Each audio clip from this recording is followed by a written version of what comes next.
말씀은 욥기 42장 1절에서 6절 말씀입니다. 구약성경 욥기 42장 1절에서 6절입니다. 함께 교독하시겠습니다. 욥이 여호와께 대답하여 이르되 주께서는 못하실 일이 없사오며 무슨 계획이든지 못 이루실 것이 없는 줄 아오니 무지한 말로 이치를 가리는 자가 누구니까?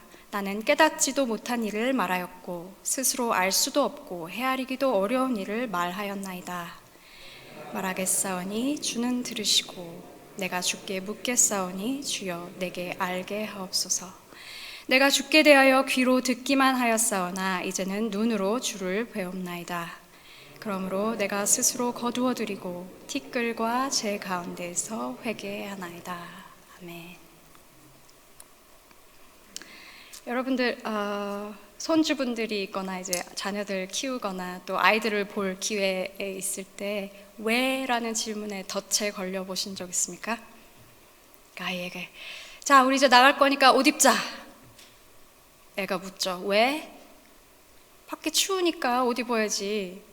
왜? 겨울이잖아. 왜? 그 다음에 좀 할 말을 잃게 되죠. 아이들은 왜라는 질문을 잘 하는데요. 무언가가 궁금해서 하기도 하지만 초등학교에 들어가기 전 연령대의 아이들이 던지는 왜는 그닥 그렇게 의미가 있지는 않다고 해요. 그래서 관심을 받고 싶을 때나 자기가 하고 싶지 않은 일이 있을 때나 혹은 내가 이해를 받지 못하고 있는 것 같이 느껴질 때 왜라는 질문을 많이 한다고 해요. 왜냐하면 왜는 쉽잖아요. 왜? 하면 엄마 아빠가 막 이렇게 할머니 할아버지가 막 설명을 해주니까 시간을 버는 거죠. 애들이 집중도 못해요. 그렇게 설명을 해줘도 이해도 못할 뿐더러 집중도 못하고 또 그 다음 질문으로 넘어가고 그러죠. 그리고 조금 크고 나면 어떤 사실, 지식을 얻기 위해서 그 이유를 묻기도 하고 무엇이 어떻게 돌아가는 건지 세상 이치를 깨닫게 되기도 합니다. 어른들도 왜라는 질문을 하죠.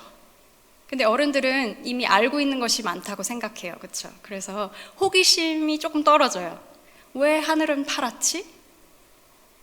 왜 사계절이 있지?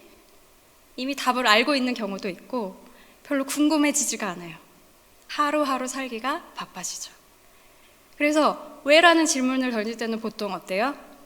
내가 뭔가 이해가 안 갔거나 납득이 안 될 때. 아니 왜 저 사람은 저 모양이야? 왜 저런 말을 해? 왜 저렇게 일을 하지? 이런다던가. 그쵸? 여러분 혹시 일이 너무 잘 풀려. 왜 그러지? 내가 이것저것 투자해놨는데 계속 돈이 부는 거야. 이거 왜 그러나? 우리 애들은 왜 이렇게 말을 잘 듣지? 그런 거 고민하시면서 밤잠을 그러니까 설치신 기억 있으세요 혹시? 아니죠. 그랬으면 좋겠죠. 근데 일이 잘 될 때 우리는 왜 이러지? 고민하지 않아요 잘. 불안은 하겠죠. 이게 언제까지 계속될 건지. 근데 왜라는 질문 안 해요. 근데 어려울 때 계획되었던 대로 일이 진행이 안 되고 내가 생각하지 못한 일들이 막 터지고 그럴 때 왜? 라는 질문을 해요. 왜 그럴까요? 제 생각에는 좋은 일은, 잘 되는 일은 그닥 어떤 의미가 있지 않아도 감당하기가 쉬워요. 하루하루 사는 게 재밌죠. 신나고. 근데 어려운 일을 겪으면 어때요? 내가 이것을 감당을 해야 할 만한 가치가 있는지를 알고 싶어 해요. 이 고난이 끝나면 과연 뭐가 있지? 힘이 필요한 거예요. 그렇죠? 내가 이걸 계속 해야 되나? 아니면 포기해야 되나? 뭐지? 왜 해야 되지? 그게 욕구가 채워져야 그걸 감당할 수 있는 힘이 생긴다는 거죠. 여러분이 잘 아시는 욥이라는 인물이 있습니다. 그는 하나님께서 직접 온전한 사람이다, 정말 악이 없고 하나님을 경외하는 자이다 라고 인정한 그런 사람이었어요. 근데 그런 사람에게 알지도 못하겠는데 계속 재앙이 번복적으로 오는 거예요. 주변 지역 사람들이 쳐들어와서 가축을 죽이고 종들을 죽이고, 하늘에서 하나님의 불이 떨어져가지고 또 그나마 남아있던 가축들과 종들이 죽고, 그 다음에 또 다른 지역 사람들이 와가지고 또 도적질해가고 또 죽이고, 마지막으로 바람이 거세게 와가지고 자녀, 아들 7, 딸 3 있던 집, 그 집을 쳐가지고 거기 있던 사람들이 다 죽게 돼요. 이 소식을 누가 와서 전해주는 게 끝나지도 않은 채로 또 오고 또 오고 또 오고, 그러다가 나중에는 자기 몸에 병이 생기죠. 정수리부터 발끝까지 종기가 생겨서. 그런 상황에서 와이프까지 이제 비아냥거리죠. 그냥 하나님 저주하고 죽어. 얼마나 힘들었겠어요. 고통의 사람들은 그만큼의 고난은 경험하지 못하고 가는 경우가 많이 있는 것 같아요. 자, 이러한 일들에 대해서 욥은 슬퍼하죠. 옷을 찢고 머리를 밀고 자식을 잃었는데, 내 상황이 이런데 슬퍼하죠. 하지만 참 모범적인 답변을 해요. 상황을 겪고 나서 바로 1장 21절에 보면, 내가 모태에서 알몸으로 나왔는데 또한 알몸으로 그리 돌아갈 게 아니겠느냐. 주신 이도 여호와시오 거두신 이도 여호와이시니 여호와의 이름이 찬송을 받으실지니이다. 이렇게 고백해요. 우리는 감격하죠. 이야, 어떻게 이런 고백을 하지? 그리고 또 이제 그 아내가 조롱을 하니까 이렇게 대답하죠. 우리가 하나님께 복을 받았은즉 화도 받지 아니하겠느냐 하고 이 모든 일에 욥이 입술로 범죄하지 아니하니라. 이렇게 얘기를 합니다. 이런 믿음의 모습을 갖고 싶죠. 그런 신앙을 갖고 싶고, 묻지도 따지지도 않고 전능자에게 다 맡기겠다. 얼마나 큰 믿음입니까? 그가 이제까지 배웠고 삶의 기반으로 한 그런 신앙의 고백이었을 겁니다. 그냥 툭 치면 딱 나오는 대답. 그리고 하나님께도 인정받는 정답이었어요. 하나님이 뭐라고 이러시냐면 2장 3절에 이제 사탄이랑 대화를 하시면서 이렇게 얘기를 하는데, 이제 사탄 네가 나를 충동하여 까닭 없이 욥을 치게 하였어도 그가 여전히 자기의 온전함을 굳게 지켰느니라. 이렇게 또 욥을 지지해 주세요. 그래, 그게 정답이지. 근데 문제는 정답을 안다고 해결이 되지 않는 거예요. 욥이 고난이 해결이 되지가 않는 거예요. 상황이 변하지가 않는 거예요. 머리로는 알겠는데 피부로 안 와닿고 마음에서 우러나지가 않는 거예요. 그래서 7일 동안 침묵 가운데 있죠. 또 각각 지역에서 친구들이 찾아와서 또 위로한다고 같이, 너무 고통스러워 보이니까 말도 못 꺼내고 그냥 가만히 같이 앉아 있는 거예요. 근데 7일이 지난 후에 욥이 이제 입을 엽니다. 입을 여는데 본물 터지듯이 말이 나오는 거예요. 처음 하는 말이 뭐냐면 자기가 태어난 생일을 저주해요. 내가 차라리 태어나지 않았었더라면 이런 고통 안 겪어도 될 텐데. 3장에 보면 이럽니다. 어찌하여 내가 태에서 죽어 나오지 아니하였던가. 어찌하여, 왜 내 어머니가 해산할 때에 내가 숨지지 아니하였던가. 어찌하여 무릎이 나를 받았던가. 어찌하여 내가 젖을 빨았던가. 왜 내가 살아있냐 이거죠. 왜 나를 살려두셨냐, 이렇게 고통스럽게 할 거면. 어찌하여 고난당하는 자에게 빛을 주셨고 마음이 아픈 자에게 생명을 주셨는고.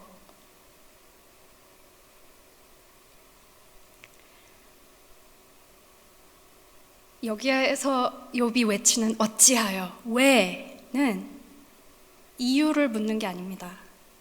답을 묻는 게 아니고 호소하는 거예요. 나 이만큼 힘들어요. 도대체 이해가 되지 않아요. 하나님 알고는 계세요? 하나님, do you care? Are you there? 하나님 있냐는 말이죠. 하나님 정말 하나님이라면 나한테 대답해 보세요. 이러는 거예요.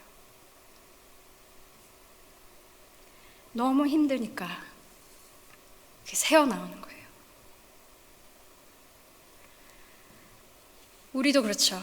삶을 살다 보면 이해되지 않는 그런 어려움들을 겪을 때가 있습니다. 뭐 그게 욥처럼 너무 큰 그런 게 아니더라도 하나님은 날 사랑하신다면서요. 근데 왜 내 삶에 이렇게 어려운 일들이 계속 반복되죠? 하나님, 나 왜 캐나다 보내셨어요? 아무것도 보이지도 않는데. 하나님, 왜 이런 가시 같은 존재를 내 삶에 계속해서 보내세요? 저 사람 볼 때마다 너무 힘들어요. 하나님, 왜? 하나님, 왜 나 이렇게 아파요? 나 하나님 믿는데 왜 이렇게 힘들어요? 질문할 수 있죠. 사람은 이해할 수 없는 고통이나 고난을 지날 때 하나님의 존재를 의심하거나 아니면 하나님의 공정성, 어떤 의로우심에 대해서 반박합니다. 그렇죠? 사탄과 같이.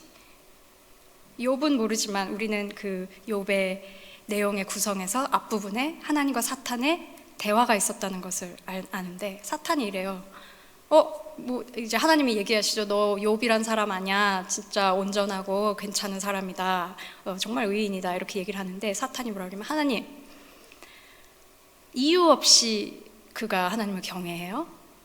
하나님이 복 주시잖아요. 하나님이 늘 돌보시잖아요. 그러니까 경외하죠. 하나님 그거 가져가 보세요. 분명히 하나님 원망할걸요? 그렇죠? 그리고 그런 마음이 나는 겁니다. 인간도 그렇게 생각한다는 겁니다. 그래서 하나님을 믿지 않는 사람들이 하는 그 아르규먼트 중에 하나가, 아니 하나님이 계시다면, 정말 선하시다면 왜 이렇게 악이 퍼져 있냐 이거죠. 왜 이유 없이 정말 착한 사람들이 고난을 받고 약한 사람들이 죽어나가고 왜 하나님 안 막아요? 전능자잖아. 그럼 하나님 안 계시거나 하나님 나쁘거나 그렇게밖에 이해가 되질 않는 거예요. 내가 힘드니까. 욥은 이 고민을, 번뇌를 친구들과 함께 풀어놓습니다. 답답한 마음을. 근데 친구들이 그렇게 할 수 있게 해줘요. 왜냐하면 계속 욥을 공격하거든요. 욥은 억울해지는 거야, 더. 그러니까 욥이 막 자기 생애를 저주하고 하나님 왜 그랬냐 막 이러니까 이 친구들이 분명히 네가 뭘 잘못했으니까 이런 일이 있을 거다. 너 그렇게 말하는 것 자체가 너가 하나님보다 더 의로워? 그게 잘못된 거야. 그거 고쳐야 돼. 네가 설사 모르고 지은 잘못이 있더라도 그것 때문에 그럴 수도 있어. 하고 이제 이해를 해보려는 거죠, 이 상황을. 근데 욥이 어때요? 나 정말 잘못한 거 없는데? 나 정말 하나님 앞에서 깨끗하게 살려고 했고 약자도 돌봤고 정말 부정한 것은 눈에 보이지도 않으려고 했고 자식들이 막 생일 파티하고 서로 모일 때 그들이 마음으로라도 죄 짓지 않게 번제도 드리고 나 정말 결백해. 고소할 거 있으면 하나님한테 가서 해. 이렇게 하는 거죠. 하나님이 제일 잘 아실걸? 그다음에 이제 하나님이 전능자신데 전능자시라면 이 고난도 가져갈 수 있잖아. 안 오게 했을 수도 있잖아. 막았을 수도 있잖아. 근데 왜 허락하셨냐는 거예요. 그러니까 하나님 공정하지 않아. 하나님 옳지 않아. 항의하는 거죠. 그리고 또 우리 욥기를 읽은 우리들은 이렇게 생각할 수도 있습니다. 사실 이 모든 게 벌어진 이유는 사탄이 하나님한테 그래서 그런 거잖아요, 이렇게 얘기를 하니까 하나님이 그럼 시험해봐라. 그럼 욥은 그냥 피해자야? 하나님과 사탄의 대결에? 또 그게 하나님이 그렇게 좋아 보이진 않죠, 이 상황에서. 이 모든 내용이 다 틀린 것도 또 다 맞는 것도 아닐 것입니다. 하나님이 나중에 답변을 해주시죠, 욥한테. 그냥 딱 답은 아니고 세상의 모든 만물의 이치를 네가 아느냐 물어보시는데 그 앞에서 욥이 무릎을 꿇게 되는 거예요. 어떤 답이 아니라 이 대화, 이 내용, 이 과정은 씨름입니다. 하나님과의 씨름, 내면의 나와의 씨름, 내 주변의 사람들과의 씨름. 하나님 계시면 보여주세요. 모두가 다 할 수 있게. 야, 너네들 말하는 거 틀려. 내 말 좀 들어봐. 내가 틀릴 수도 있나? 안 그런 것 같은데? 씨름하는 거예요. 엎치락 뒤치락. 근데 이게 뭘 연상케 하냐면 창세기 32장에 야곱이 이제 형 에서랑 안 좋게 이제 거짓말을 하고 장자권을 빼앗아 가지고 이제 외삼촌 집에 있다가 다시 재산을 많이 불려서 돌아오는 길에 이제 두렵죠. 형이 자기를 죽이려고 할 텐데 그 두려운 마음에 이제 작전적으로 이제 돌아가고 있는데 어떤 사람과 밤새 씨름을 한 내용이 나와요. 씨름을 하는데 이제 아침이 밝아오니까 그 사람이 가게 해달라 그랬더니 아니다, 나한테 복 주기 전엔 못 간다. 이렇게 하면서 야곱이 이름이 이스라엘이라는 이름을 받게 되죠. 이스라엘, 하나님의 백성들의 그 이름 이스라엘. 그 뜻이 뭔지 혹시 아세요, 여러분? 하나님과 겨루다, 하나님과 씨름하다, 이런 말이에요. 아니, 하나님과 겨루는 건 안 좋은 거 아닌가? 그럴 수 있죠. 하나님과 겨뤄서 이길 수 있는 사람이 있나? 근데 야곱은 사실 이겼다고 그 32장에는 나와요. 하나님 및 사람들과 겨뤄서 이겼기 때문에 이스라엘이라는 이름을 받아요. 이긴 건 아니죠. 하지만 놓지 않은 거예요. 네가 나를 복주기 전에는 못 간다. 그 의지가 있었던 거죠.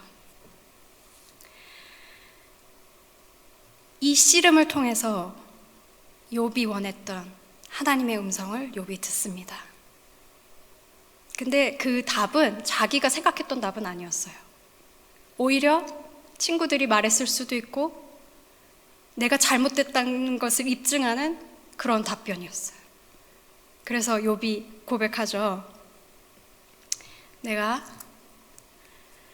주께서는 못하실 일이 없사오며 무슨 계획이든지 못 이루실 것이 없는 줄 아오니. 이미 알았던 말이에요. 전능자라고 고백했었어요. 무지한 말로 이치를 가리는 자가 누구니까. 나는 깨닫지도 못한 일을 말하였고 스스로 알 수도 없고 헤아리기도 어려운 일을 말하였나이다 하면서 자기의 부족함을 인정합니다. 내가 말하겠사오니 주는 들으시고 내가 주께 묻겠사오니 주여 내게 알게 하옵소서. 하나님, 내가 계속해서 물을게요. 알게 해주세요.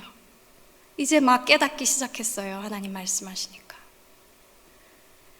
내가 주에 대해서 귀로만 들었었는데 이제야 눈으로 주를 뵙네요.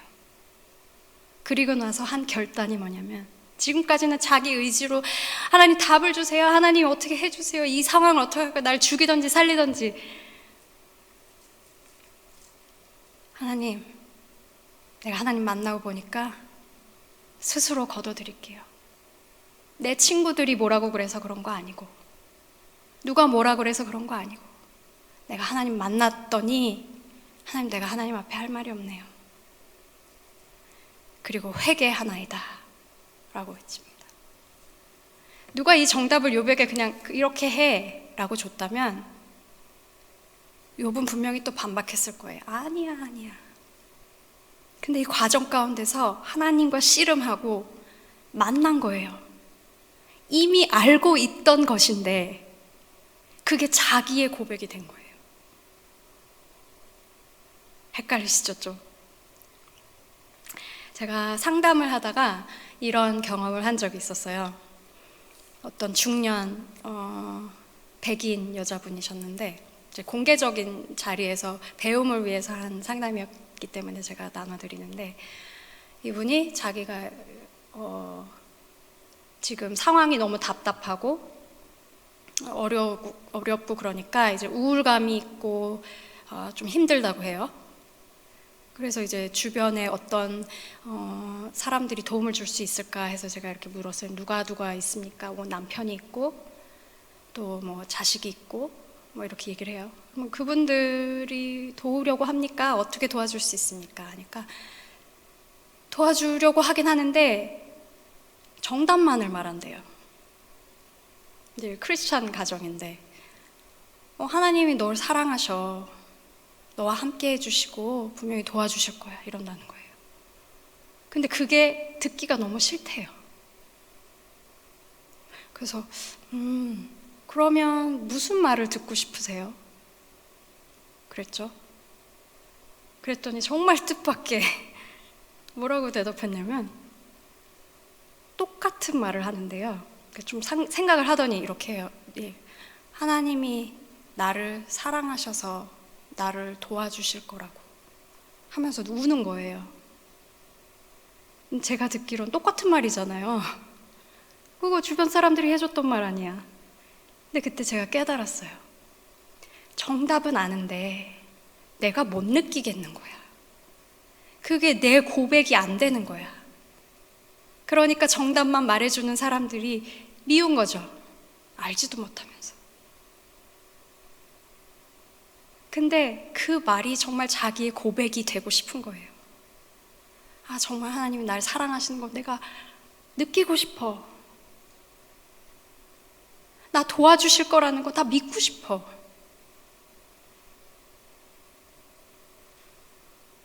욥이 그랬지 않았을까? 한번 생각을 해봅니다. 답을 알고 있고 모범적인 모습을 보였지만 내면에 그게 갈등이 계속되는 거예요. 하나님 이런 분이시라 그랬는데, 내가 이렇게 해야 되는데, 근데 그게 안 되는 거예요. 내 고백이 아니고 내 삶이 아닌 거예요. 근데 그 씨름을 하고 나니까, 하나님을 만나고 나니까 그 고백이 새로워지는 거예요. 능력이 되는 거예요. 그냥 푸념하고 하나님 왜 그래요? 원망하고 몰라 배째나 죽을래가 아니라 하나님 내가 돌아섭니다. 결단을 할 수 있게 되는 거예요. 답이 있어서가 아니라 하나님 이제 복 주실 거니까 이것도 아니었어요. 하나님을 만난 거죠. 우리도 신앙생활을 하면서 각 나름대로 가지고 있는 어떤 해석이 있습니다. 그렇죠? 모든 일이 술술 잘 풀릴 때 어떠세요, 여러분? 하나님이 이 길을 여시는구나 생각 들어요. 하나님이 나를 축복하시는구나. 나의 기도에 이제야 응답하시는구나. 내가 그동안 안 보이게 수고하고 믿음으로 드렸던 그 모든 기도, 헌신 이제 갚아주시는구나. 혹은 날 위해서 기도하셨던 우리 어머니, 아버지, 할아버지, 할머니 그 기도를 이제야 내 때에 와서 받는구나. 이렇게 해석할 수도 있죠. 근데 일이 잘 될 때 이게 하나님의 뜻인가? 고민 잘 안 하게 돼요. 그래서 조심해야 되는 부분도 있어요. 일이 안 풀릴 때 어떻습니까? 딱 처음 드는 생각은 이거 하나님이 막으시나? 그래요. 그리고 어떤 경우에는 내가 하나님께 헌신하고자 했는데 일이 안 풀리면 어떻게 생각해요? 이거 사탄이 나를 막으려고 하나? 그렇죠. 고난을 지나면서 여러 가지 해석이 있습니다. 이것을 통해서 내가 정금같이 나오겠지. 하나님을 더 깊이 만나겠지. 이거를 통과하면은 분명히 큰 복이 기다리고 있을 거야. 무엇이 틀리고 무엇이 맞고 이 문제가 아닙니다. 각자의 여정이 다르고 그 가운데서 만나는 하나님의 음성이 다를 수 있어요. 하지만 중요한 것은 그 여정을 하나님과 함께 했다면 그 여정 자체로 복되다 하는 것입니다. 하나님이 하나님 자신의 음성을 들려주실 것이고, 그 크신 하나님이 여러분과 교제할 것이고, 친구가 되어줄 것이고, 마지막까지 책임져 주신다는 것입니다. 그 여정이 신앙입니다. 이스라엘 민족이 여러 우여곡절 끝에 자기네들이 잘못해서 벌을 받았을 때도 있었고, 또 훈련을 받았을 때도 있었고, 그렇게 그 여정 가운데 하나님이 함께 하셨고, 그들을 통해 또 많은 민족을, 여러 민족을, 온 민족을 축복하겠다 하신 하나님의 말씀을 지금도 이루어 가시고 계신 것 같이, 우리도 그 씨름 가운데, 그 질문 가운데, 그 여정 가운데 그것이 길이 되고 그것이 하나님의 뜻을 이루는 통로가 되고 있다는 것입니다. 이것은 그냥 우리의 개인적인 그 여정으로 끝나지 않아요. 욥의 친구들은 욥을 통해서 새로운 깨달음을 얻고, 또 하나님이 욥에게 가서 기도를 받아라, 로 번제를 드리고 용서함을 받아라, 이렇게 다른 사람에게까지 영향이 끼치게 됩니다. 설교를 마무리하면서 저에게 있었던 일을 나눠드리고 싶은데요. 저희 가정이 12월 말 그 크리스마스 예배를 끝나고 그 다음날 이제 미국으로 여행을 가야지 하고 계획을 세웠었어요. 근데 막상 어디로 갈지, 목적지랑 어떻게 갈지는 그러니까 크리스마스 예배 그 밤에 막 급하게 결정을 했어요. 그래서 이제 그 다음날 아침에 팩해가지고 남편이 딱 얘기를 하는데 우리 뉴욕으로 가자. 제가 이제 뉴욕으로 가자 해가지고 길을 선택을 했는데, 보더가 킹스턴 넘어서 사우선 아일랜드 있는데 가는 보더 한번 가보신 적 있으세요? 예, 그쪽으로는 한 번도 안 가봤는데 그쪽으로 한번 가보자 이러는 거예요. 그래서 아침에 떠나가지고 한 5시간 만에 뭐 길도 막히고 뭐 사고도 있었고, 그래서 딱 도착해서 보더에서 이제 여권을 딱 꺼냈어요. 그래서 이제 그 커스텀에서 보기 좋게 이렇게 펼쳐 놓는데 여권이 4개잖아요. 근데 2개가 저희 둘째 아들 건 거예요. 4개에서 아들이 2개면 한 명이 없는 건데 누구지? 보니까 제 여권을 안 챙겨온 거예요. 저랑 남편은 코리안 시티즌이거든요. 저희 아이 둘은 캐네디언이라 필요가 없는데 여권에 그때 저희 남편의 얼굴을 여러분이 보셨어야 되는데 얼굴이 썩었다라는 딱 그 얼굴이었어요. 근데 참 다행히도 이렇게 저한테 화를 내지 않고 한숨을 쉬면서 보도에서 돌아가지고 다시 집으로 왔습니다. 집에 돌아오니까 밤 7시예요. 뉴욕에 도착하고도 남았을 시간이죠. 어쨌든 오면서는 별 말 없이 왔습니다. 저는 잠을 잤고 미안한 마음으로. 그래가지고 30분 안에 이제 좀 30분 쉬자. 그 다음에 이제 생각하자. 그리고 딱 쉬었는데 또 가고 싶은 거예요. 계속 가고 싶은 마음이 드는 거예요. 그래서 그러면 다시 챙겨가지고 가자. 그래가지고 남편이랑 얘기를 해서 이번에는 버펄로 보도로 갔어요. 그러니까 거기를 가니까 이제 밤 11시쯤 됐는데, 그 보더에 가서 커스텀 그 오피서들을 만나러 들어갔는데 딱 이러는 거예요. 10월부터 법이 바뀌었는데 그 에스타 여행 그 authorization이 원래는 랜드로 통해 갈 때는 그냥 그 자리에서 돈 내고 그냥 갔으면 됐는데 10월부터 법이 바뀌어서 에스타를 미리 받아서 내고 나가야 된다는 거예요. 그래서 뭐 또 작성하고 1시간 만에 다시 보더를 건너서 캐네디언 사이드로 온 거예요. 이때쯤 되니까 너무 지치고 뭐지, 하나님 가지 말래나? 이런 생각이 막 들었어요. 그래도 이제 에스타가 뭐 빨리 나오는 경우도 있다 그래가지고 그 자리에서 전화기로 막 신청을 했죠. 근데 또 금방 나오진 않는데, 이상한 거는 남편은 20불 조금 넘게 에스타를 신청하면서 냈는데 저는 캐네디언 달러로 160불을 내고 한 거예요. 그래서 이것도 뭐지? 그러니까 제가 급한 마음에 이상한 사이트에 가서 에스타 신청을 해놓은 거죠. 그러니까 이 시점이 되니까 저는 진짜 절망 상태. 나는 왜 이 모양이지? 아, 나는 왜 여권을 확인을 안 했지? 그래서 사람이 참 낮아지더라고요. 그리고 나서 모르겠다 그러면 이제 나이아가라에 숙소를 잡자 하고 숙소를 잡았어요. 근데 저녁도 못 먹은 상태였거든요. 그래서 내려가서 식사를 하러 가자 그러고 TGI 프라이데이 딱 갔는데 사람들 분명히 앉아 있는데 이제 안 봤는데요, 사람. 이때쯤 되니까 저희 큰아들이 자기만의 이제 이 상황의 해석이 나와요. Mom, we're cursed.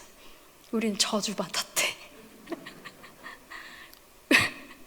어쨌든 그러고 나서 이제 올라와서 잠을 자는데 저는 너무 피곤해서 씻지도 못하고 뻗었는데 남편이 그 다음날 얘기해 주는데 뜨거운 물이 안 나온다는 거예요. 샤워를 했는데.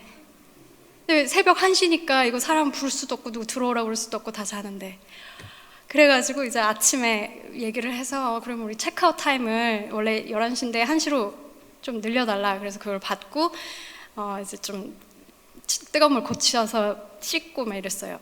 그래가지고 이게 또 가야 되나 말아야 되나 나이아가라 1박을 더 해야 되나 막 이렇게 고민하고 있는데 이제 에스타 신청이 계속 블럭이 된 거예요. 제가 이상한 사이트에 했잖아요. 그러고 나서 그게 너무 억울해서 안 가면 안 갔지 내가 이 돈은 안 낸다 하고 이제 캔슬을 했더니 다시 어플리케이션이 안 들어가는 거예요. 계속. 그리고 이 정도면 이제 포기해야 되잖아요. 근데 포기가 안 되네. 너무 가고 싶은 거예요. 그래가지고 남편이 에스타가 그게 됐어요. 나오기 딱 직전에. 그러면 조금만 호흡이 생긴 거예요. 소망이 생겨. 갈 수 있을 수도 있겠다. 근데 제게 안 나오니까 제 걸 마지막으로 다시 신청을 했는데 들어갔어. 야, 가도 되나? 근데 아직 안 나왔잖아 또. 너무 불안한 거예요. 차라리 그러면 포기를 하면 괜찮겠는데 조금만의 실마리 그 소망이 계속 있으니까 그게 더 힘든 거예요. 포기도 못 하겠고 가지도 못 하겠고 안 달라져. 그래서 우선 베트남 국수를 먹으러 가자. 그래서 베트남 국수를 먹고 저는 마음속으로 막 기도하는 거죠. 하나님, 에스타 나오게 해주세요. 나 에스타 나오게 해주세요. 가고 싶으니까. 아니면 말고요. 근데 식사를 하고 딱 비를 내려고 하는데 이메일이 띵 하고 오는데 제게 된 거예요. 그래서 막 환호성을 지르고 보도에 가서 이제 순조롭게 이제 갔죠. 근데 이제 뉴욕이 이렇게 가까운 곳이었구나. 6시간 드라이브는 별거 먼 게 아니구나. 그 전날 너무 고생을 해서 그래서 딱 밤에 도착을 했는데 문제는 뭐냐면 그 전날 그 숙박을 원래 미국에 돈을 다 내놨었는데 그걸 다 캔슬해 버렸거든요. 우리가 못 갈 수도 있으니까. 근데 가면서 이제 다시 신청을 했는데 숙소에 딱 midnight 정도에 도착을 하니까 거기에서는 시스템에 그런 리저베이션이 안 들어왔다는 거예요. 주님. 그래가지고 거기서 또 실랑이를 하고 방이 없느니 많으니 막 해가지고 어떤 방을 얻었는데 그래서 들어가서 쉬려고 했더니 또 히팅이 안 되네요. 하나님, 내가 뭐 잘못했어요? 뭐 이런 의문이 들기도 했는데 그리고 나서 그 다음날 아침 여기서 끝이 아니에요. 그 다음날 아침에 뉴욕 시티로 들어가려고 우버를 불렀는데 시티 가냐고 딱 앞에 왔는데 안 들어간다고 가는 거예요. 대중교통 사용해야지 해가지고 크레딧 카드로 그 버스 티켓을 끊는데 여러 번 계속해서 하니까 블럭이 당했네. 와, 항복. 그래도 어쨌든 뉴욕에 있었으니까. 근데 그 이후로는 너무 순조로웠어요. 그러니까 제가 순조롭다고 얘기하지만 그냥 보통의 여행이었을 거예요. 근데 너무 어려움을 겪다 보니까 하나하나가 다 기적같이 너무 좋은 거예요. 우리가 시간 안에 여길 도착했어. 서브웨이가 와. 서브웨이가 가네? 그 어느 하나 당연한 게 없는 거예요. 야, 핫도그가 이렇게 비싸? 그런 마음보다 핫도그가 있다. 야, 그렇게 감사할 수가 없더라고요. 제가 이 얘기를 지금 김현 목사님 4번째 들으세요. 많은 주변 분들에게 얘기를 했는데 대가를 치렀는데 그만큼 소중한 추억이 되었어요. 저희 가족에게. 사람들이 들으면서 가장 많이 물었던 게 뭐냐면 안 싸웠어요? 우리 같았으면 벌써 포기하고 싸우고 짐 풀었을 텐데. 근데 참 감사하게도 저희 남편도 저를 비난하지 않았고 지혜로운 거죠. 저도 남편에게 탓하는 그런 일이 없었어요. 다행히도. 그리고 둘이 마음이 맞았어요. 가자는. 한 명이라도 이제 안 갈래 했으면 못 갔을 거예요. 근데 그 마음이 맞았기 때문에 갈 수 있었어요. 또 하나 깨달음이 있다면 어려움도 있고 잘 나갈 때도 있고 하지만 그 생각이 들더라고요. 아, 이 모든 과정을 내가 사랑하는 내 가족과 했구나. 그거 자체로 그 과정이 너무 아름다운 거예요. 힘들었던 그 시간조차. 그리고 그러니까 그 서로에 대한 어떤 고마움이 생겼어요. 제가 막 처음에는 아들이 막 저주받았다 이러니까 아니야, 괜찮을 거야, 우린 할 수 있어, 뭐 이렇게 격려를 했거든요. 근데 나중에 제가 좌절한 때가 있었어요. 진짜 막 울고 싶더라고요. 그랬더니 그때는 아들이 저한테 격려를 해주는 거예요. 엄마 나한테 힘 줬었잖아, 괜찮아, 이렇게 해주는데 그게 너무 고마운 거예요. 그래서 서로를 알게 되고 서로를 격려하게 되고 서로 더 하나 되는 그런 시간이 되었고, 그리고 또 하나 제가 놀랬던 거는 이런 얘기를 해주니까 위로받으시는 분들이 있어요. 너무 좋아하시는 거예요. 아, 너무 재밌어요. 너무 고생한 걸 들으니까 그게 위로가 되는 거예요. 잘 나가는 사람들 얘기 들어봐요. 아, 다 승승장구하고 그게 뭐 아, 우와 멋있다 이렇게는 들지만 그게 위로가 되진 않거든요. 그리고 제가 또 이렇게 설교의 많은 부분을 이 이야기를 전하면서 보내고 있지 않습니까? 그래서 돌아보면 감사한 것 뿐입니다 라고 고백할 수 있는 그런 시간이었던 것 같아요. 여러분의 삶이 지금 어떠신지 잘 모르겠습니다.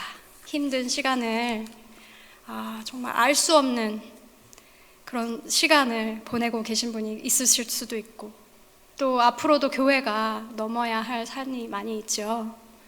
그 상황 가운데, 그 고비 가운데 우리가 지날 때에 그 끝은 우리는 좋은 것을 소망할 수 있지만 그보다 더 중요한 것은 이 과정을 우리가 하나님과 함께 동행하고 함께 씨름하며 가고 우리 각자 한 사람 한 사람을 더 알아가고 하나 되고, 그거의 의미가 더 크지 않을까.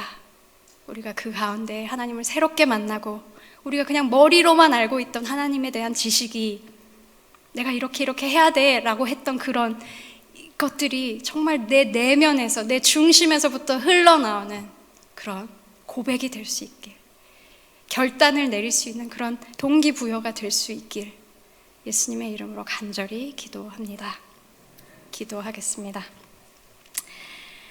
좋으신 아버지 하나님, 이래도 저래도 다 하나님의 은혜이고 하나님 앞에 감사드립니다.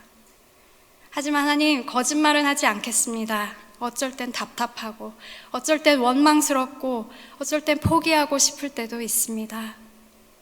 하지만 하나님, 하나님께 울부짖습니다.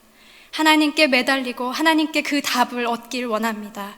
누군가가 말해주는 정답이 아니라, 내가 그냥 지식적으로 알고 있는 답이 아니라 하나님 만나고 싶습니다. 하나님, 저에게 말씀하여 주시고 하나님, 저를 만나 주시옵소서. 저희 교회를 축복하여 주셔서 하나님, 저희가 걸어가야 하는 이 여정이 힘들고 고난의 길이 될 뿐 아니라 하나님이 인도하시고 하나님이 길을 내시고 하나님이 물을 내시고 하나님이 먹을 것을 갖다 주시는 그런 귀한 믿음의 여정이 될 수 있도록 은혜 내려 주시옵소서. 모든 것 감사드리며 예수님의 이름으로 기도합니다. 아멘.